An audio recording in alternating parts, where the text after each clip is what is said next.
Bom, então vamos lá, dar início, falar um pouquinho sobre a busca que muitos pesquisadores acadêmicos eles têm avançado muito no quesito de estudar essa parte científica, que é justamente combustíveis alternativos. E eu vou dar fazer uma analogia aí com o estudo da liberação de calor, né? Aquela parte da termodinâmica que a gente vai estar estudando um pouquinho agora. Por que eu escolhi esse tema? Vocês estão presenciando talvez uma das respostas mais agressivas da natureza frente às ações do homem, ultimamente, né? O homem ele tenta a todo custo mexer de formas indevidas na natureza, ações antrópicas que podem causar fenômenos desastrosos, né, a partir do que o homem faz, que se tornou muito viável a busca pelo que a gente chama hoje de ciência verde, né? No meu ramo aí, particularmente a química verde, né? Que é a busca de tentar solucionar alguns problemas que a ação antrópica do homem vem causando ao longo dos anos, né? E aí, a partir daí, entra vários fatores, e hoje a gente vai estar falando sobre combustíveis alternativos.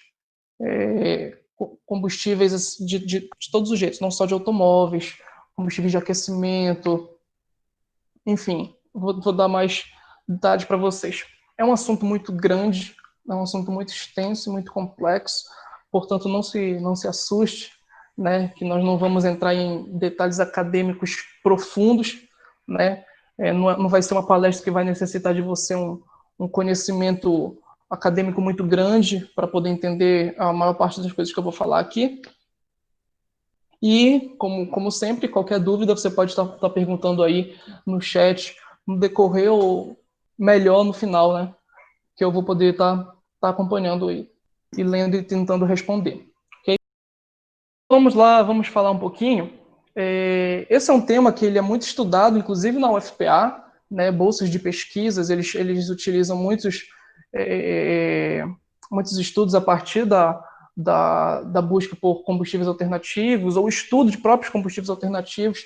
Então fica aí a dica para quem está começando agora, né, se quiser se interessar aí por um PIBID, um PIVID, né, bolsas de pesquisas que possam estar tratando desse assunto, certamente a ciência ela vai agradecer bastante aí. A gente precisa de pesquisas como essa. Então vamos lá.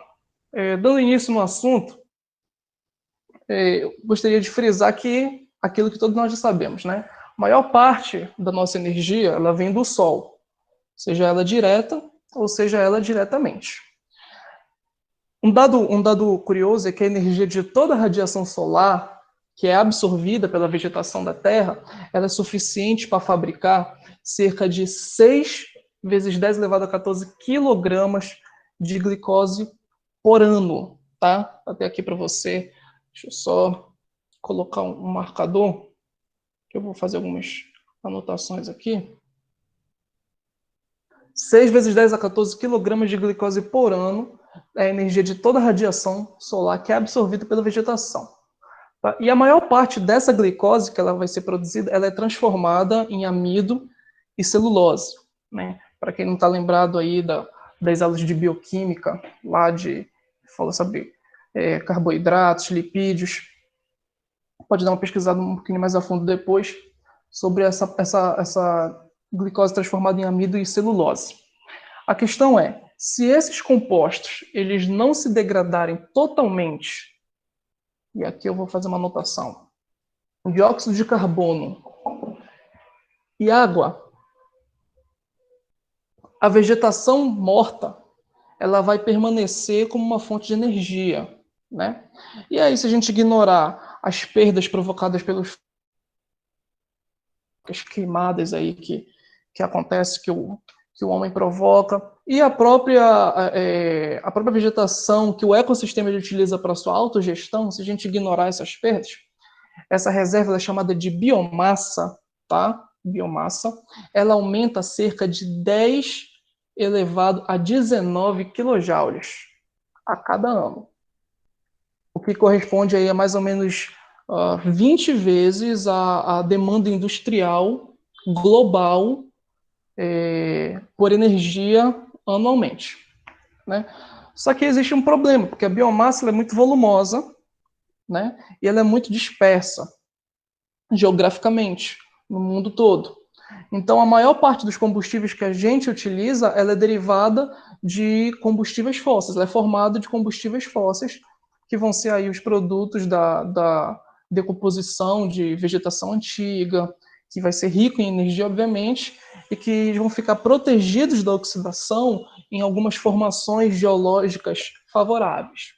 Um exemplo disso está aqui, ó, é o próprio carvão, né? O carvão, ele, por exemplo, ele vai se originar da matéria que ela é acumulada no fundo dos pântanos, né? Cada aí, combustível fóssil ele tem uma formação geológica mais favorável para o seu surgimento, para a sua formação, né? E aí, no caso do carvão, aí é uma matéria que ela é acumulada no fundo dos pântanos.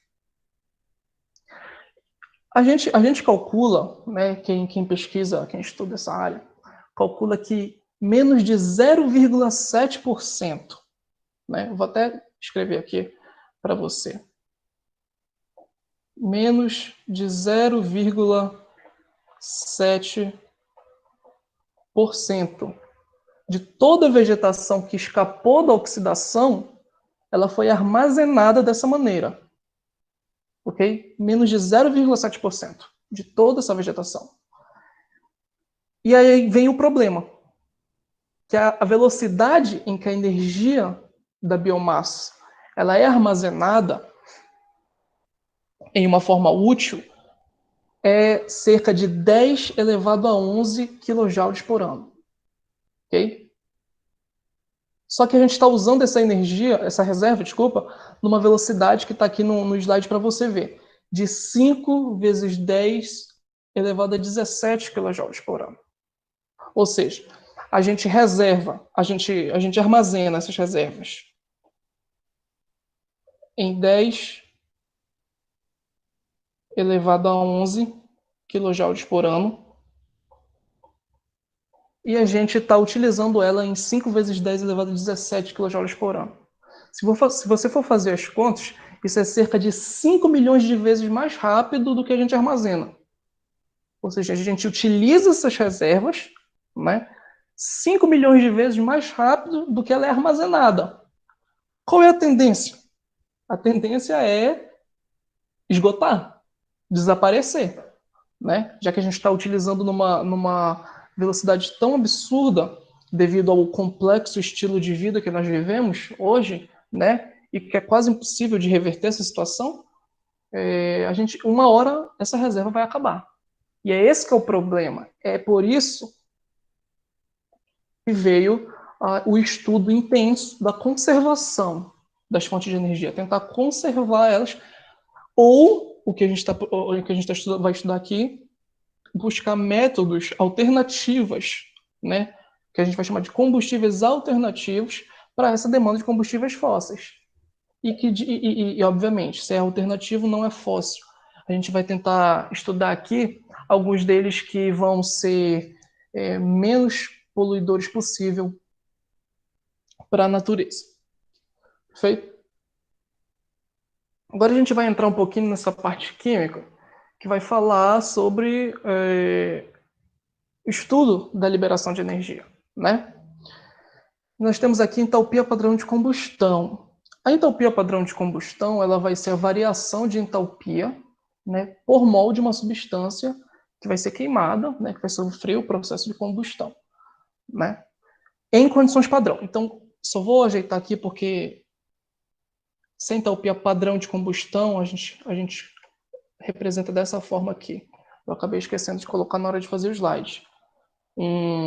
Como se fosse um grauzinho em cima, um Czinho embaixo para representar combustão, e o grauzinho em cima representando uma reação padrão, né? O que quer dizer essa condição padrão? Quer dizer que é uma condição onde os reagentes eles estão no seu estado padrão e vão formar produtos que também estão no seu estado padrão, ou seja, vão estar no seu estado puro, né, a 1 bar de pressão. Bar, aí, para quem não sabe, é uma unidade de pressão que vai tá fazendo parte dessa definição de estado padrão.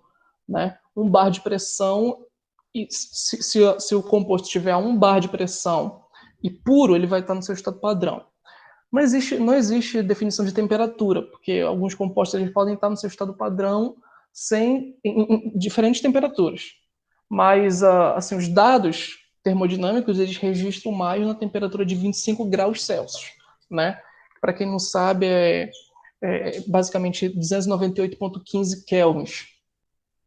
Kelvin aí vai ser a unidade medida no SI da temperatura. Perfeito? Então, essa aqui vai ser a entalpia padrão de combustão. Os produtos de uma combustão padrão, né, de um composto orgânico, ele vai ser, eu coloquei aqui essa fotinho para ilustrar o composto orgânico. Ela vai ser, claro, quando ele for queimado com oxigênio, gás carbônico, dióxido de carbono e a água líquida. Esses são os produtos da combustão de um composto orgânico na maioria das vezes. Por que eu digo na maioria das vezes? Porque existe o que nós chamamos de combustão incompleta. Né? Essa combustão incompleta, ela não vai produzir dióxido de carbono, ela vai produzir somente o monóxido de carbono, né? Que é só o CO. Né? Você consegue discernir aí o que é uma combustão completa de uma combustão incompleta a partir daí. Se houver nitrogênio, né, ele vai ser liberado como gás nitrogênio, a menos que outros produtos também sejam especificados. Eu até falei isso no último webinário, né? Então, se você vê uma reação de combustão, né? Obviamente, de combustão, aí vem o nome dos combustíveis, né? Que eles sofrem esse processo de combustão. Do composto orgânico, ela vai ser, aí os produtos vão ser o dióxido de carbono e água líquida, e se houver nitrogênio, vai ser liberado aí na forma de N2. E agora eu queria mostrar para vocês uma tabela. Essa tabela aqui, ela vai estar mostrando algumas entalpias padrão de combustão em 25 graus Celsius. Perfeito? E aí você está vendo alguns compostos orgânicos, benzeno, carbono, etanol.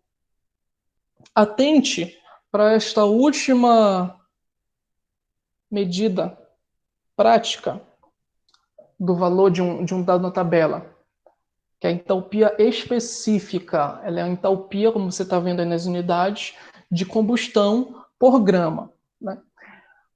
Combustíveis, observa que combustíveis com uma alta entalpia específica, ele vai liberar muita energia por grama. Então você está vendo aqui, por exemplo, é o propano, né? Tem a maior entalpia específica, né? Seguido aí do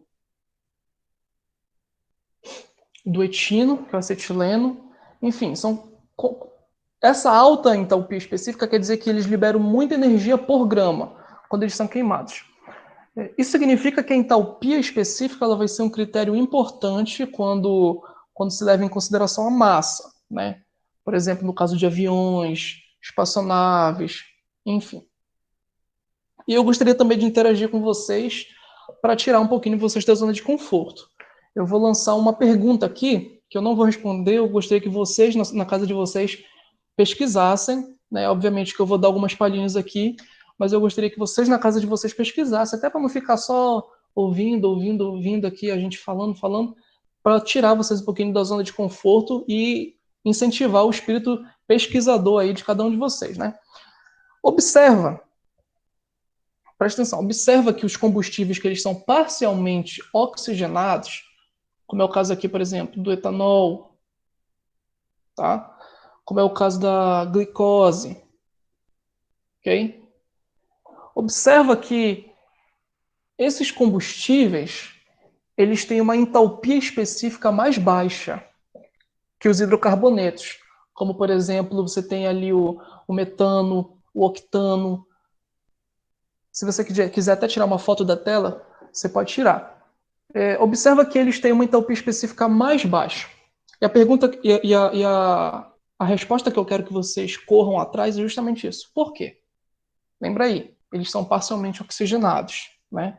Isso vai ser importante daqui para frente, ok? Então esse é o desafio que eu lanço para vocês.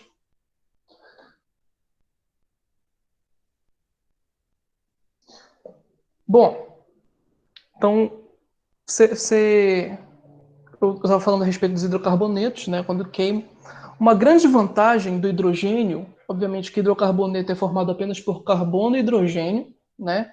E uma grande vantagem do hidrogênio sobre os hidrocarbonetos é que ele não produz dióxido de carbono quando ele queima, né?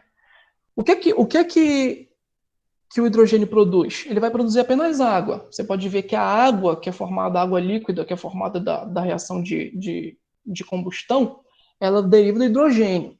O hidrogênio não produz CO2, né? É uma vantagem porque o CO2 ele é potencialmente perigoso, já que ele contribui aí, como você está vendo na foto, para o efeito estufa. Entretanto, embora forme apenas água ao queimar, o uso do hidrogênio é limitado pelo grande volume de gás que é exigido, perfeito? Então, os químicos eles estão trabalhando com compostos que eles vão concentrar o hidrogênio e liberar quando necessário. Tentar concentrar o hidrogênio justamente pelo grande volume de gás que é exigido, né? E liberar apenas quando for necessário. E aí, alguns possíveis candidatos incluem os hidretos, né? Que eles se formam quando alguns metais, como titânio, como cobre, eles vão ser aquecidos em nitrogênio, perfeito? Um dos mais, que é um exemplo de um hidreto que ele é muito utilizado para isso é o hidreto de ferro e titânio, né? Que ele é mais ou menos assim. Vou tentar escrever aqui para vocês. Ferro, titânio. Ele é um composto que ele justamente concentra e libera o hidrogênio quando é necessário, né? Outro meio de baixa densidade muito promissor para o armazenamento de hidrogênio vai ser justamente os nanotubos de carbono, que é que você está vendo essa imagem aqui, né? Só que muita gente acredita que os nanotubos de carbono são futuro, né? Na verdade, os nanotubos eles são presentes, né? Existem já centenas de pesquisas a partir dos nanotubos de carbono, e eles são meio que têm baixa densidade e eles são muito promissores no armazenamento de hidrogênio. Só que dessa área eu não posso falar muito porque eu não conheço muito, mas quando tiver outras palestras aí com o professor Carlos, com certeza ele deve sempre falar a respeito disso. Feito? Então, entrando aí na área dos combustíveis alternativos, a gente vai falar um pouquinho sobre o porquê dessa busca intensiva por eles, né? Como eu já falei, a gente tem um estilo de vida muito complexo, né? E ela só se tornou possível depois da descoberta aí do que você está vendo aí na tela dos combustíveis fósseis, que, como eu já falei, são resultado da decomposição da matéria orgânica que foi enterrada há milhões de anos, né? Então você está vendo aí o gás natural, de cima para baixo, o gás natural, que ele vai aquecer as casas. O gás natural ele é muito comum em países mais frios, né? Que a gente não precisa de um gás natural para aquecer a casa, porque o sol já faz isso com a gente naturalmente, né? Mas em alguns países em que é muito frio, por exemplo, Alemanha, França, que nevam mesmo bastante, eles utilizam muito gás natural nos aquecedores das casas, né? Você está vendo aí logo abaixo a gasolina, né, que vai abastecer nossos automóveis, e por fim o carvão, né, que fornece grande parte da energia elétrica. Todos eles são combustíveis fósseis. Existem muitas reservas de petróleo, né? Petróleo que vai ser aí a fonte de alguns combustíveis que são hidrocarbonetos líquidos, né? Como a gasolina, e muita reserva de carvão também em várias regiões do mundo. Só que Apesar de ser muito grande, muitas reservas, né, apesar de serem reservas imensas, essas reservas elas são limitadas, e como eu já falei aqui anteriormente, a gente está usando elas é, muito mais rápido do que a gente armazena e do que novas reservas são descobertas. Então, como eu já falei aqui, 5 milhões de vezes mais rápido. É a estimativa que a gente que é cientificamente comprovado que a gente utiliza essas reservas 5 milhões de vezes mais rápido do que novas reservas estão sendo descobertas. Ok? E aí, obviamente, que métodos alternativos e autossustentáveis de geração de energia vão ser estudados, né? E a gente tem aqui, por exemplo, energia elétrica, hidrelétrica, desculpa, energia eólica, energia solar, todos elas são estudados para reduzir essa demanda pesada sobre os combustíveis fósseis, né? E agora eu vou entrar aqui com vocês no mérito dos combustíveis alternativos. E eu vou citar aqui para vocês 4 dos mais promissores, né? Obviamente que eles já são muito estudados e já são até usados, né? Mas eu gostaria de comentar com vocês aqui, até para não complicar, porque lembrando que é um webinário de nivelamento, né? 4 dos mais promissores combustíveis são o hidrogênio, ok? E o etanol. Eu vou falar desses dois aqui primeiro, depois eu falo dos outros dois. O hidrogênio, como vocês já devem estar cansados de saber, ele pode ser obtido a partir da água dos oceanos por eletrólise, né? Você com certeza deve se lembrar disso aí, do seu ensino médio, do Enem, que geralmente cobra essa questão aí da eletroquímica, da eletrólise especificamente. E o etanol aqui embaixo, ele é obtido pela fermentação da biomassa, tá? Lembrando que a biomassa é um nome dado a materiais vegetais que podem ser queimados, né? Ou que podem reagir por meio de uma reação de combustão para produzir combustíveis, né? Então esses aí são 2 dos 4. E os outros 2 é o metano, né? É o CH4 e o biodiesel. O metano ele vai ser gerado pela digestão bacteriana de alguns resíduos. E nesses resíduos entra detritos, enfim, resíduos agrícolas, entre essas coisas do gênero. Nesses casos, o combustível, a gente diz que ele é renovável. Por quê? Porque a fonte de combustível que vai ser a digestão bacteriana a partir de alguns resíduos agrícolas, enfim, ela cada ano vai ser renovada, vai ser reabastecida pelo sol, né? Então, contanto que o sol continue a brilhar e faça crescer plantas verdes, vai ter aí esses combustíveis renováveis, né? E por último, o biodiesel. Para me falar aqui com vocês, eu gostaria de focar em 3 desses 4. Gostaria de focar no etanol, no metano e no biodiesel, porque o hidrogênio é um pouquinho mais extenso e até porque ele é bem mais conhecido e pode ser tema aí de uma outra palestra. Mas eu vou focar aqui nesses 3 que eu acabei de falar para vocês, tá? O etanol, né? CH3, você está vendo aqui a foto, é a fórmula estrutural do etanol abaixo, né? CH3, CH2OH, ele vai ser produzido a partir da fermentação biológica do amido de grãos, né? Principalmente o milho. Então você está vendo aqui nessa foto, você está vendo algumas espigas de milho, alguns grãos. A fermentação biológica, né, que é o termo correto, né, a se falar, desse amido de grãos, ela vai produzir combustível etanol, né? O etanol ele é utilizado como aditivo da gasolina, né? ou como é 85. Para quem não conhece o 85, ele é uma mistura que contém cerca de 85% de etanol e 15% de gasolina por volume. Ele não é muito utilizado aqui no Brasil, mas ele representa cerca de 10% do volume da gasolina que é vendida nos Estados Unidos e na Europa. E isso vai reduzir bastante a poluição, né? E o uso do petróleo. Por quê? Porque a gasolina ela é derivada do petróleo, né? A gasolina, como hidrocarboneto, combustível líquido, ela é derivada do petróleo.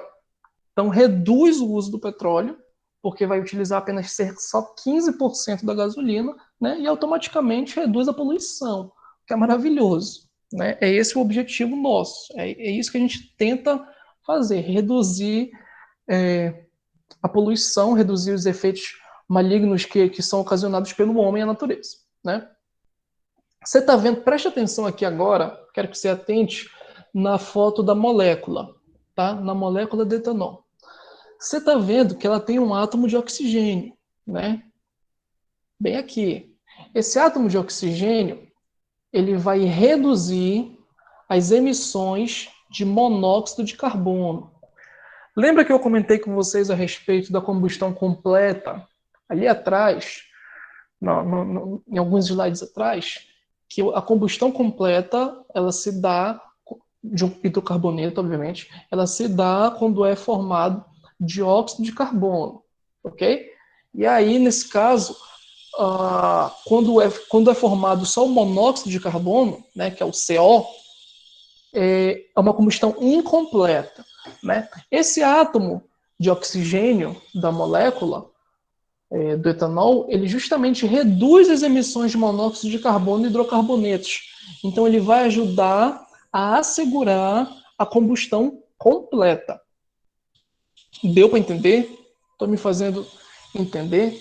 Então, como o etanol ele já é parcialmente oxigenado, né? Lembra que eu falei lá para vocês? Ele fornece menos energia por litro. Se você for pegar a milhagem, por exemplo, de um automóvel que ele usa o E85, ele é 15% inferior a de uma gasolina pura, né? Quase que eu dei a resposta da pergunta que eu fiz para vocês, ainda bem que eu não continuei a falar. Mas, enfim, um problema do etanol como combustível é que esses açúcares, esses amidos que são fermentados para produzir o combustível, eles são geralmente caros. E esse é um problema também que a ciência, o ramo científico, ele busca estudar, né?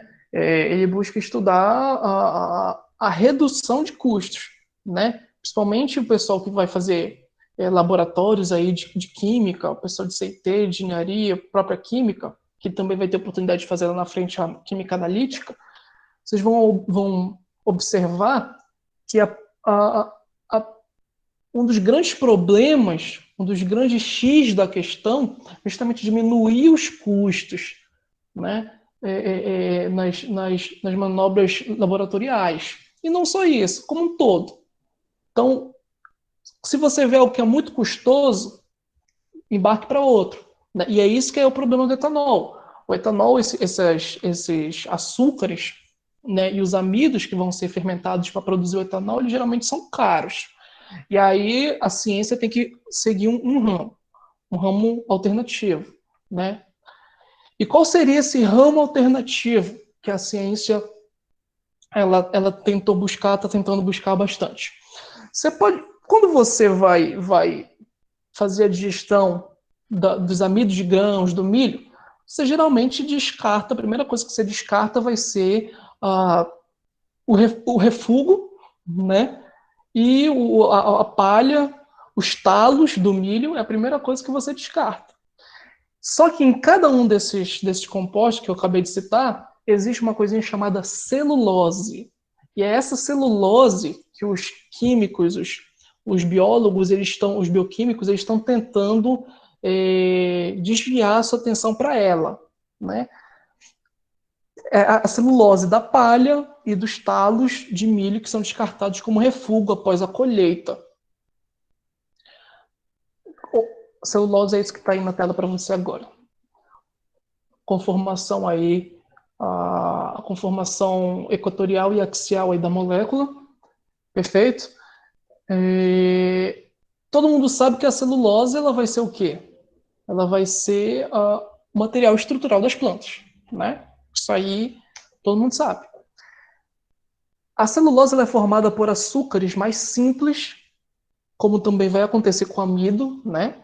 Só que tem um problema. A bactéria, e aí eu gostaria de pedir ajuda dos universitários que estão me assistindo aí da área da saúde, da área da biologia, da biomedicina, da farmácia, a bactéria que fermenta o amido, ela não pode digerir a celulose. Não é verdade? Estou correto? A bactéria que fermenta o amido, ela não pode digerir a celulose. Então é isso que está sendo investigado. Pesquisas estão sendo realizadas com enzimas que são capazes de quebrar as moléculas de celulose em açúcares que podem ser digeridos. Perfeito?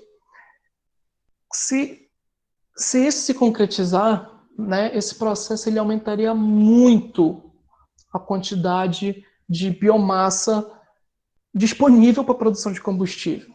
Lembra que eu falei para vocês que a biomassa ela é muito dispersa geograficamente pelo mundo? Poxa, se você conseguir pegar talo de milho que é descartado, palha que é descartado como refúgio, e você pegar enzimas que são capazes de quebrar essa molécula da celulose, você vai aumentar em muito a quantidade de biomassa disponível, né? E também resolveria parcialmente o problema da produção de combustível, da produção do combustível competir com a produção de alimentos. Tá? Então, olha para essa foto aqui.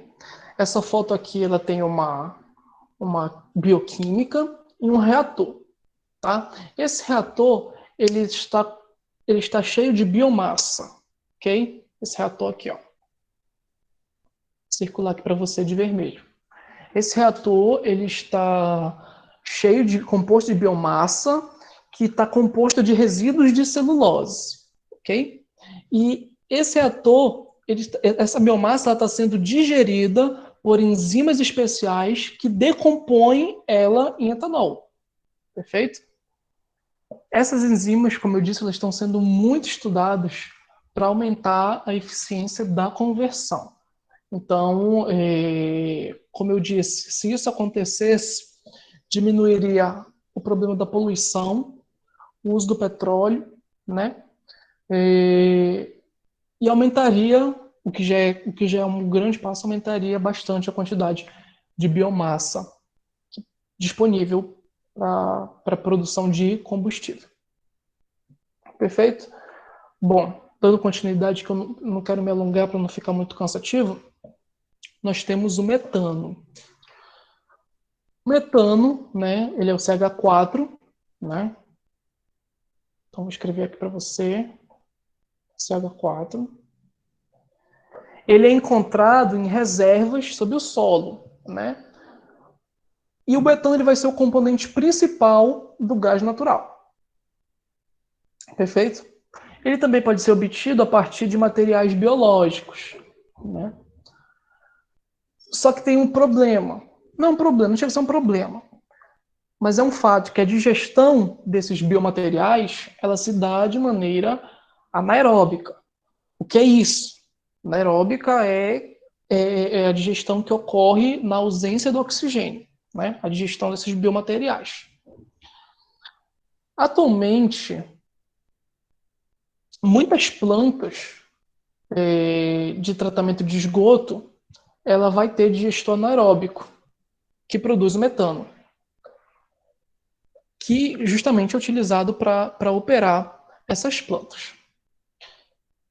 Só que para gerar o metano por digestão anaeróbica em uma escala grande, né, outros materiais, por exemplo, açúcares, que é obtido pela quebra enzimática da biomassa, eles vão ter de ser usados. E aí entra a curiosidade. O metano ele seria menos útil, por exemplo, se você for levar em consideração combustível de transporte, né, de carro, de moto, de caminhão, o metano ele vai ser menos útil do que o etanol, justamente por ele ter uma baixa densidade entálpica. O que é isso? É a entalpia de combustão por litro, perfeito? Então ele vai ser, se for pegar o metano e o etanol, ele vai e for aplicar eles em combustíveis para transporte, automóveis, etc., ele vai levar a pior justamente pela baixa densidade entálpica. Entretanto, o metano ele vai poder ser usado em qualquer lugar em que o gás natural for usado, né? Por isso que o metano ele não é tão famoso, não é tão querido aqui no Brasil, porque justamente a gente não utiliza muito gás natural para aquecer nossas casas. Não estou dizendo que a gente não utiliza gás natural no Brasil, pelo amor de Deus. A gente utiliza bastante gás natural no Brasil. Mas estou falando justamente dessa questão do gás natural como aquecedor de casas, de ambientes, enfim. Tá? Então, o metano ele pode ser usado em qualquer lugar em que o gás natural for utilizado. Por esse motivo, que se você for pegar artigos, principalmente da parte da Europa mais para cima, né, você vai ver que o metano ele é muito estudado, bem mais estudado do que o etanol é aqui no Brasil. Perfeito? Essa foto aqui que está na tela para vocês são tanques de uma estação de tratamento de água. E esses tanques eles são usados para gerar uma mistura de metano, né, e dióxido de carbono pela digestão anaeróbica do esgoto. Perfeito? E aí, esse metano que ele é produzido, ele vai fornecer uma boa parte da energia necessária para manter toda essa estação em funcionamento. Certo? E por fim, o biodiesel. Só um minuto.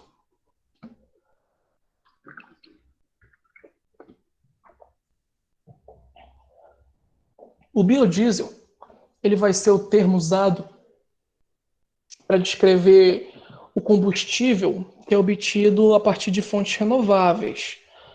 Não só de fontes renováveis, como também fontes biológicas e como óleos, né? Óleos vegetais. Não só os óleos vegetais, né? Até alguns óleos usados, né? Por exemplo, se você for no restaurante e ver alguns óleos que são descartados, inclusive já tem muito artigo tratando disso. Se você for no restaurante e ver alguns óleos que são descartados.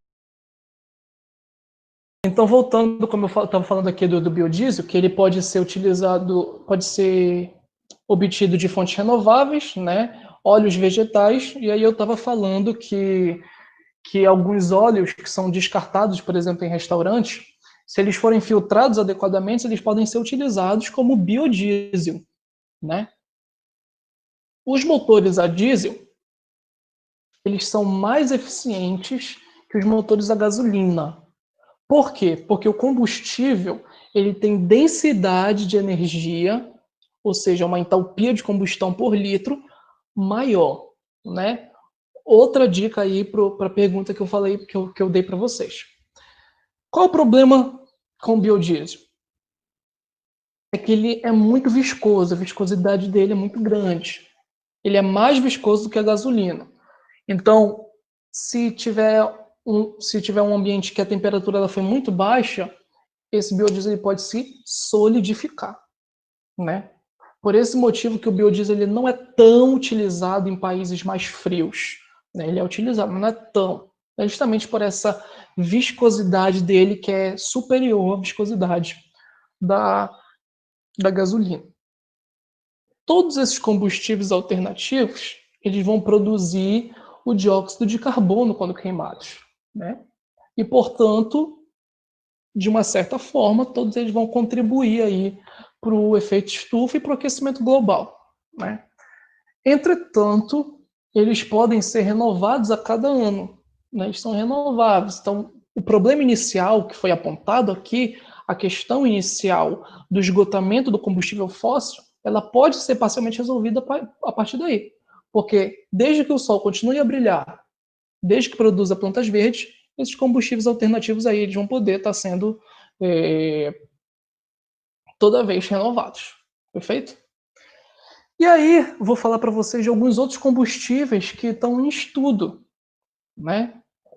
O briquete, para quem não sabe, é esta madeira aí, combustíveis sintéticos, algas, né, algas marinhas, e por fim, o nosso querido café, né?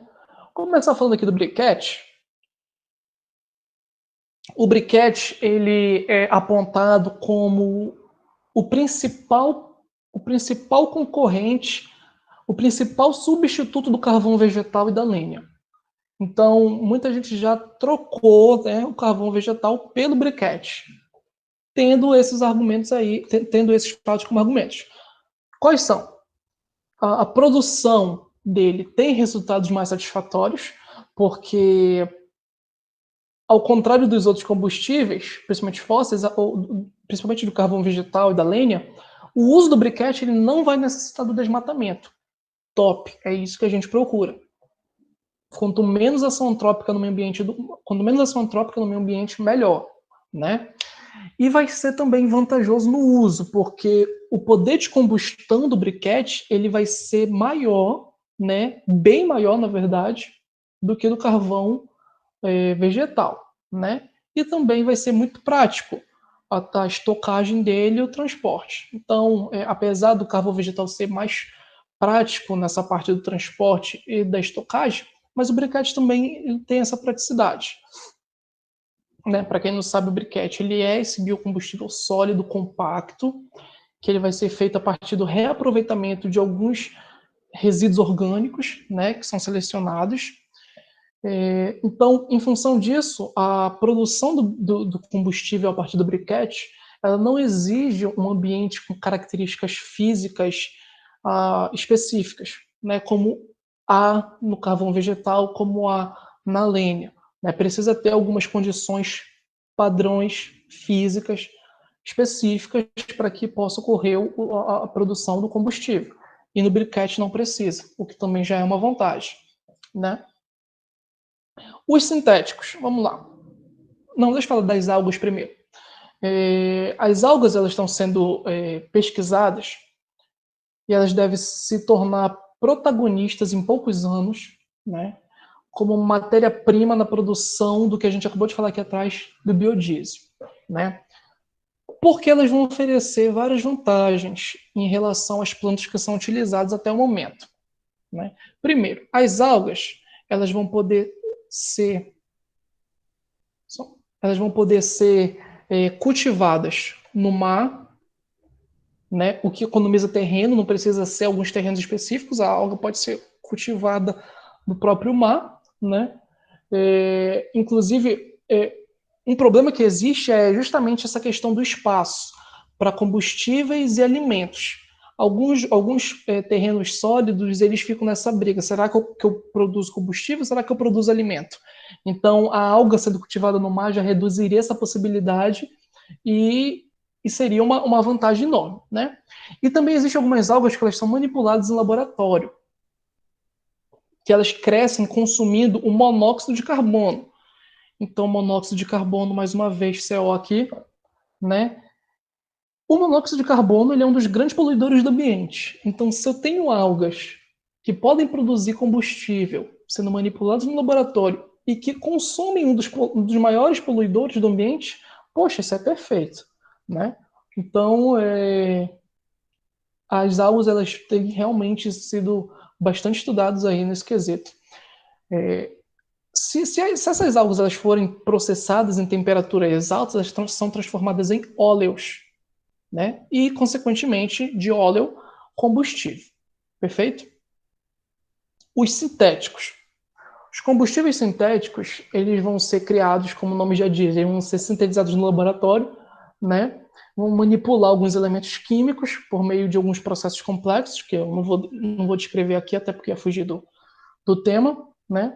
E eles vão poder alterar algumas substâncias.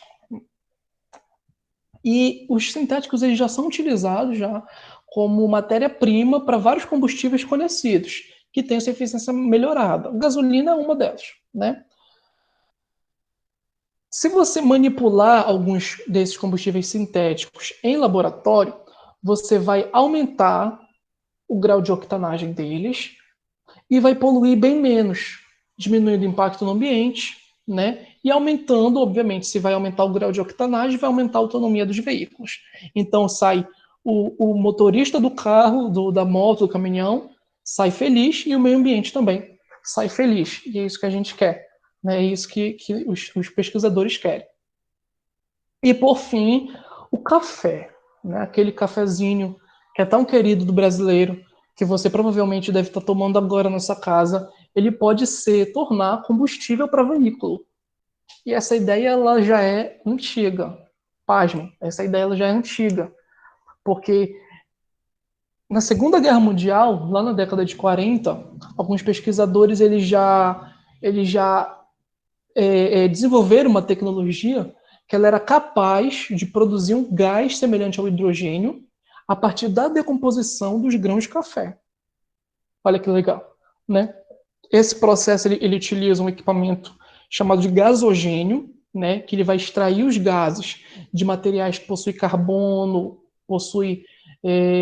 principalmente carbono na composição, sendo líquido, sendo sólido, não interessa. E em seguida eles vão ser queimados no lugar dos combustíveis convencionais, né? Em motores a combustão interna. Então a gente poderia utilizar subprodutos e café de baixa qualidade que seriam descartados, a gente poderia utilizar aí como combustível, né? E é isso que é maravilhoso. Por que eu quis falar de todos esses combustíveis alternativos? Para tentar incentivar em você que está assistindo essa pesquisa, essa vontade de tentar agraciar o meio ambiente com novas descobertas, com inovações, porque a gente está precisando, né? Cada dia que passa a gente vê notícias de como o meio ambiente, ele está sendo completamente degradado pelo ser humano, né? E as consequências elas vêm futuramente, né? As consequências elas vêm e quando o meio ambiente ele revida de maneira trágica, né? Então, obviamente, gostaria de exaltar aqui o poder da conscientização que a gente possa ter, né, com o nosso meio ambiente. Né? Eu sei que tem gente aqui da química, ciência, tecnologia e engenharia dos materiais. Todos nós fazemos parte de o que a gente chama de ciência da natureza. Né? Então a gente precisa ter essa preocupação com a natureza, precisa ter essa preocupação com o meio ambiente. Né? Eu quis trazer isso justamente para tentar fazer um momento de conscientização assim, com todos nós precisamos ter essa mudança do que a gente faz com o meio ambiente. E é muito importante isso, porque, como eu falei, quando o ambiente ele revida, uh, ele revida de maneira trágica. Né? E só quem sai perdendo é a gente. Só quem sai perdendo é o próprio ser humano que causou isso no meio ambiente. Tá? Então vamos praticar aqui um pouquinho. Eu trouxe um exercício aqui de uma estequiometria termodinâmica bem simples, né? Para também desenvolver aqui um pensamento mais voltado assim, para a área do cálculo, né? Não só da teoria. Então a gente vai falar um pouquinho sobre o cálculo do calor liberado por um combustível. E a questão é basicamente essa. Que quantidade de butano deveríamos levar quando vamos acampar? Calcule a massa de butano necessária. Se você quiser pegar o seu caderno aí para ir acompanhando e fazendo, seria uma boa. Né? Calcule a massa de butano necessário para obter por combustão 350 kJ de calor, que é a energia suficiente para aquecer 1 litro de água a partir de 17 graus até a temperatura de ebulição.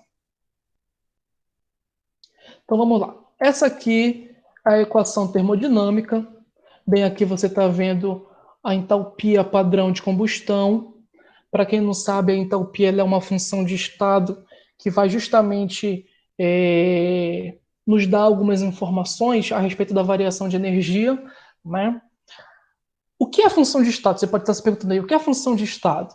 É justamente quando a função que você está analisando, no caso aqui a entalpia, ela depende somente do estado atual. Ela não depende se ocorreu alguma transformação, não interessa. Não interessa o caminho que ela percorreu até chegar no estado atual. O que importa é o estado atual. Isso é a função do estado. Para ilustrar aqui mais ou menos aqui para você ter uma ideia, é como se você estivesse subindo uma montanha, né? E nessa montanha, você está numa região, uma altitude, e aí você chega no topo, né?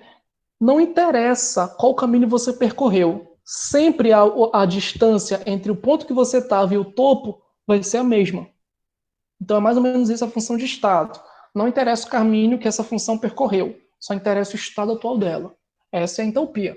Tá? Então a entalpia é justamente essa função de estado que vai permitir a gente obter algumas informações a respeito da variação de energia. Na maioria das vezes a gente trabalha aí com pressão constante, perfeito? Então essa aqui que você está vendo na tela, ela é a equação termodinâmica, né? Onde você tem o butano sendo queimado com o gás oxigênio e produzindo o dióxido de carbono e a água, né? Uma combustão completa. E eu quero saber qual é a massa de butano que eu vou precisar para me obter 350 quilojoules, né? Deixa eu só ver se é isso aqui. É isso mesmo, 350 quilojoules. Perfeito? Qual é a massa necessária? Então, em primeiro lugar, a gente precisa achar qual seria o número de mols, né, de butano e aí converter o número de mols em massa. Como é que a gente faz isso? A gente faz uma regra de 3 básica aqui. Eu, particularmente, não gosto muito de usar a regra de 3, né? Quem teve aula comigo já, principalmente a turma de engenharia e CIT desse ano agora, teve uma aula específica de estequiometria, né? Sabe que eu não gosto muito de utilizar a regra de 3. Mas aqui, para uma melhor compreensão, né, eu vou utilizar.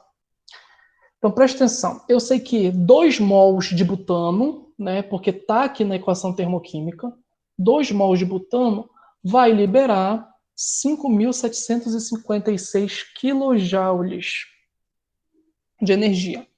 Por que eu não utilizei o menos? Esse menos aqui só está indicando que está sendo liberado, tá? Que é uma reação exotérmica. Então está sendo liberado. Eu não preciso pegar o menos para colocar na, na sua conta, tá? Então eu sei que 2 mols de butano produz 5.756 kJ de energia, libera, né? Quantos mols, que eu vou estar representando pelo X, vai liberar os 350, que é o que ele quer na questão. E aí você já sabe, né? Faz a multiplicação em forma de X, né? Isso aqui eu não vou fazer porque você já sabe. Eu vou ter que o X ele é igual a 0,122 mol de butano. Só que o que ele quer é a massa de butano, né? Então você pode usar a formulazinha já conhecida de vocês, número de mols é igual a massa dividido pela massa molecular. Para quem não está familiarizado, esse N é o número de mols, essa é a massa, e aqui é a massa molecular, que geralmente ela é representada como 2 M maiúsculos, né? Então, o número de mols é igual à massa que você quer sobre a massa molecular. O número de mols a gente já achou. É esse X aqui, que é 0,122. Né? Massa e a massa molecular do butano. Lembra aí que como é que se calcula a massa molecular? Massa molecular você vai pegar, por exemplo, você tem carbono e hidrogênio, né? No butano. O carbono, ele é 12 gramas por mol, né?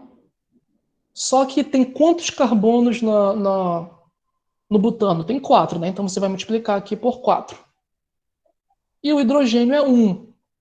Só que tem 10 hidrogênios no butano. Então você vai multiplicar por 10, né?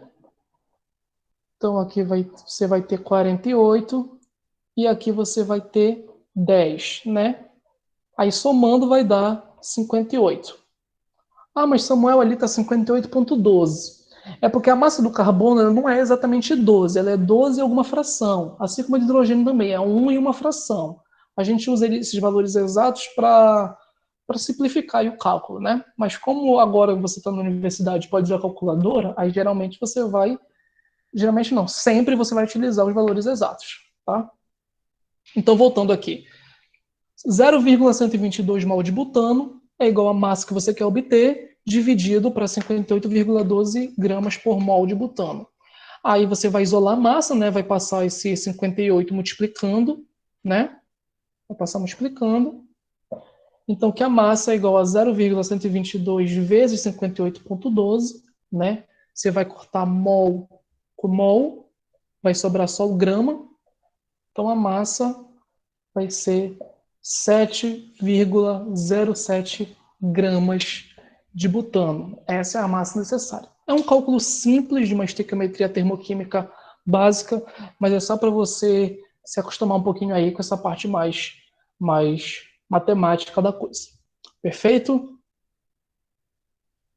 Bom, gente, a apresentação de hoje foi essa.